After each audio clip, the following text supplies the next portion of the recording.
Les attentats du 7 octobre dernier perpétrés par le Hamas en Israël ont laissé des traces.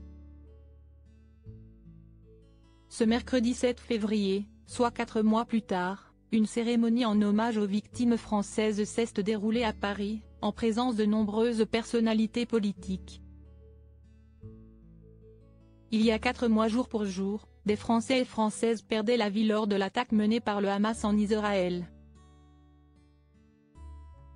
Les visages des suppliciés du 7 octobre nous tendent un miroir où se reflète un peu de nous, a déclaré avec beaucoup d'émotion Emmanuel Macron dans la cour des Invalides, lors d'une cérémonie hommage rendue aux victimes ce mercredi.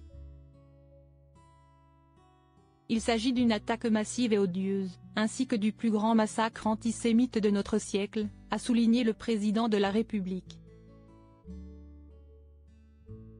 Le plus lourd tribut, aussi, pour la France depuis l'attentat de Nice le 14 juillet 2016, 86 morts et plus de 400 blessés.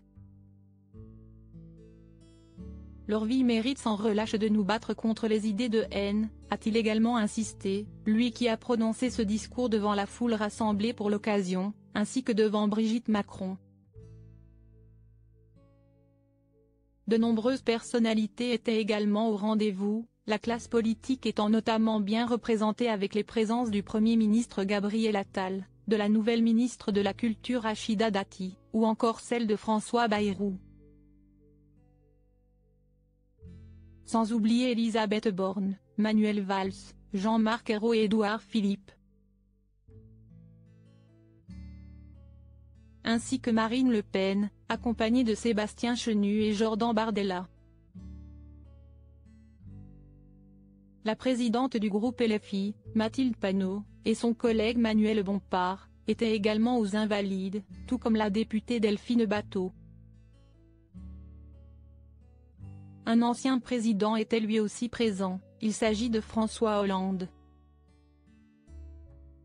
Amélie Oudéa-Castéra, ministre de l'Éducation nationale, de la Jeunesse, des Sports et des Jeux olympiques, Marc Fesneau, ministre de l'Agriculture, Bruno Le Maire, ministre de l'Économie, des Finances et de la Souveraineté industrielle et numérique.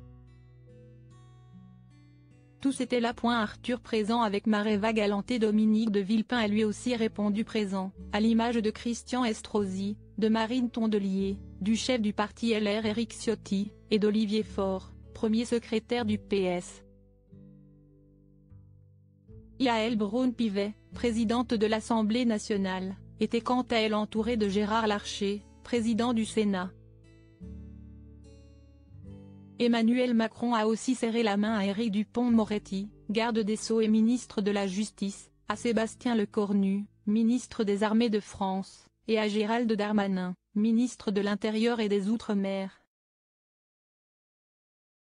Notons enfin les présences de personnalités ne venant pas du monde de la politique, comme Arthur et Maréva Galanté, ainsi que Bernard-Henri Lévy, Sidonie Toledano, ou encore Jean-Claude Darmon, Patrick Bruel.